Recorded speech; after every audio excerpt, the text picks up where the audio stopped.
Oi, meu nome é Ruth, eu sou estudante de engenharia elétrica do campus de Cachoeira do Sul, Universidade de Santa Maria, Universidade Federal de Santa Maria, e eu vou apresentar sobre a previsão dos indicadores de qualidade de energia elétrica por meio da regressão linear.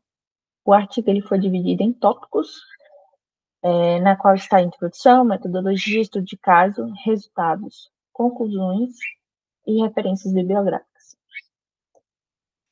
Bom, o sistema elétrico de potência, ele tem como objetivo fornecer energia elétrica. Essa energia, ela primeiro ela é gerada, depois ela é transmitida através das linhas de transmissão e depois ela é distribuída para as unidades consumidoras.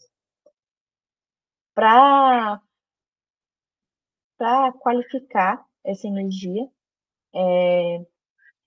e dizer se ela tem uma qualidade boa, a Agência Nacional de Engenharia de Energia Elétrica, a ANEEL, ela define indicadores, os indicadores de qualidade, que é o DEC e o FEC. O DEC, ele corresponde à duração que essas interrupções de energia elétrica, ou seja, quantas vezes falta luz, né?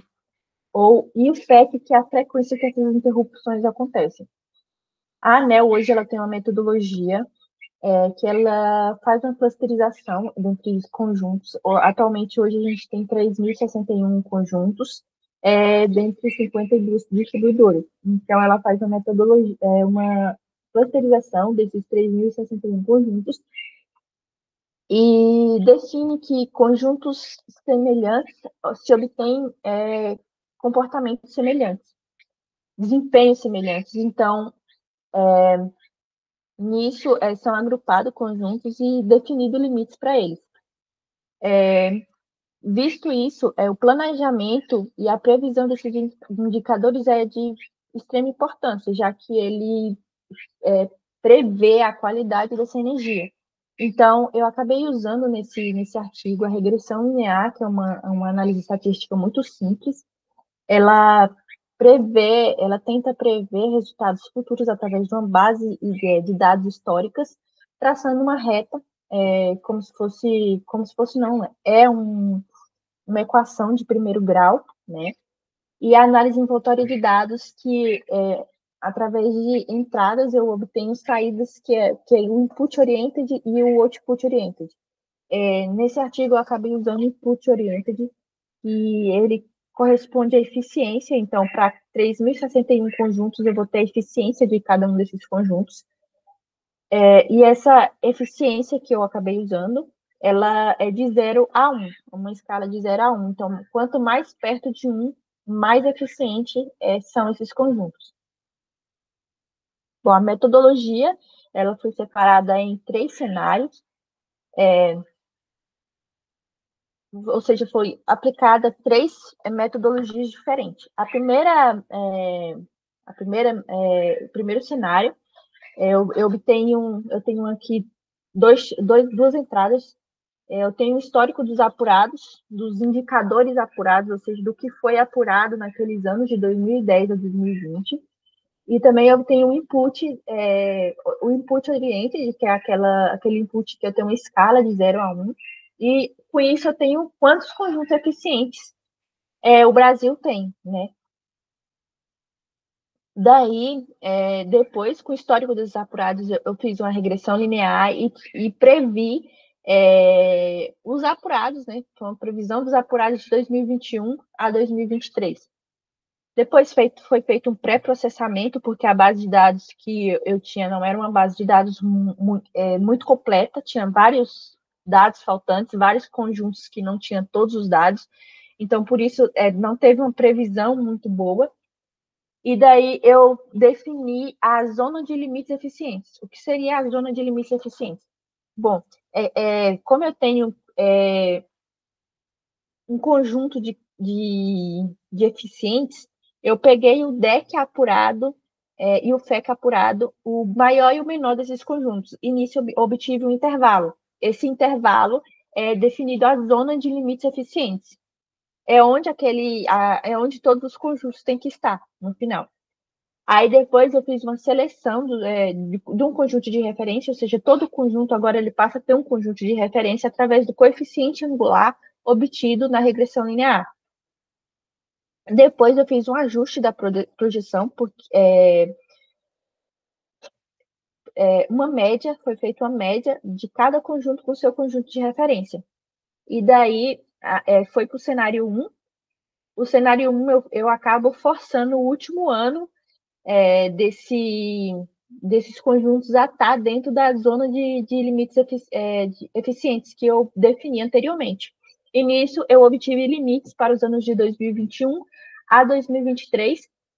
Também eu fiz um ajuste com limite mínimo igual a 1, mas esse ajuste só foi necessário ser feito porque a base de dados não estava boa. E daí eu fiz uma comparação do limite real com o limite estipulado de 2023. O cenário 2 é a mesma coisa do cenário 1. A única coisa que muda é que eu não forço o limite do último ano para a zona de limites aceitáveis. Eu acabo deixando esses limites sem nenhuma interferência para ver como que seria. Já a metodologia 3, ou cenário 3, eu tenho como entrada os inputs do input oriented também, que é de uma escala de 0 a 1. Nisso eu tenho conjuntos eficientes. Esses conjuntos eficientes, acaba que eu tenho trajetória constante. A interpretação é feita que, como são conjuntos eficientes, eles não têm nada que mudar. Então, a eficiência deles é 1. Aí, nisso, altamente intuitivo, porque se você fazer o arco cosseno de 1, ou seja, o cosseno a menos 1 de 1 é 0. Então, isso quer dizer que ele tem uma trajetória constante, que ele não vai ter nenhuma angulação na queda. Tá, o cenário 3, a terceira metodologia, ela é um pouco diferente das outras duas.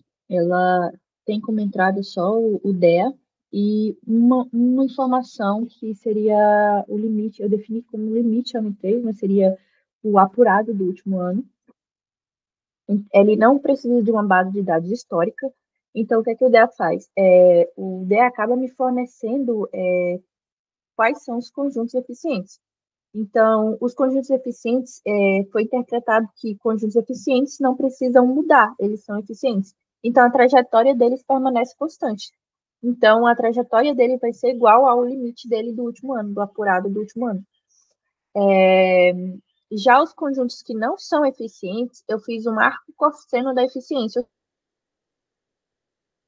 Não. Então, isso dá uma interpretação que o arco cosseno, quanto mais próximo de 0, mais e daí, com isso, eu calculo uma queda a partir daquele limite do ano 3, e aí eu faço a previsão de 6 pontos da trajetória, uma queda máxima de 10%. No próximo slide eu vou mostrar as equações, acho que vai ficar mais claro. E daí, eu tenho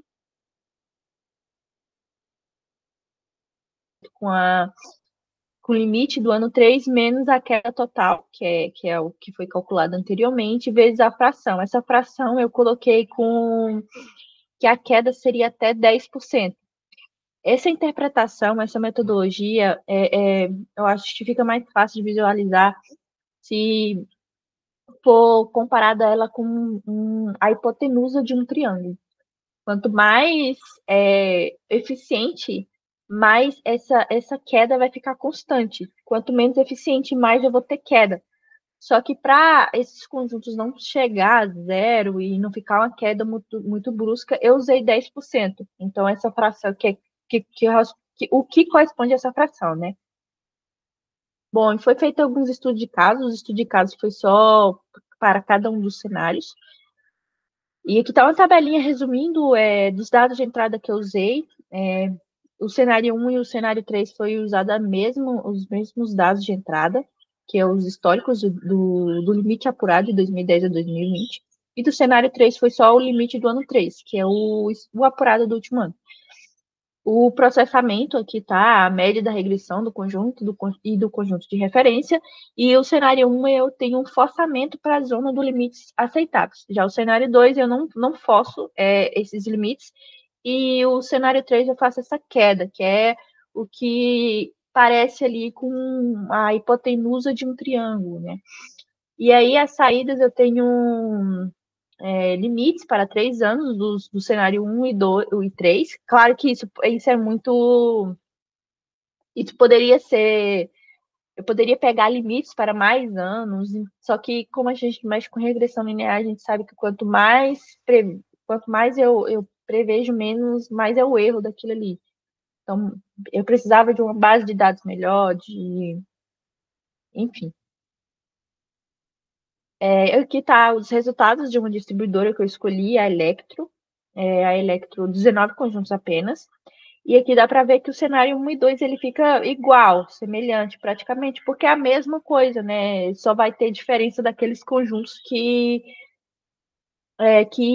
extrapolam muito daquele número que eu defini que o DEA definiu como um intervalo lá, né? E o cenário 3 ele acaba sendo mais discrepante aqui, mais diferente, e ele está bem mais próximo do que seria o limite, o que está em laranja, seria o limite real, né? O limite que foi estabelecido pela ANEEL naquele ano de 2023. Então, o cenário 3 ele acaba sendo mais realista, assim. E aqui a conclusão que eu obtive é que o cenário 1 e 2 apresentou limites muito inferiores do que o da ANEEL, que a ANEEL definiu, e isso teve mais por causa da incompletude da base de dados. Eu trabalhei com base de dados com muitos dados faltantes, e também aqueles conjuntos que seriam definidos como eficientes, ele já tinha uma tendência decrescente da regressão linear, então isso acabou abaixando muito os limites. Então, o cenário 3 ele acaba sendo mais estável, eu consigo controlar quanto que eu quero ser essa queda, só que ele tem um problema que não eu não tenho um cenário em que ele aumentasse os limites, né? Então, sempre pelo DEA, o 1 e o 2 também são fortemente influenciados por uma base de dados histórica robusta, muito completa, e o cenário 3, ele foi o que apresentou uma maior flexibilidade e com mais possibilidade de melhorias, né? Então, aqui tá as conclusões e muito obrigada. Eu espero que vocês tenham entendido.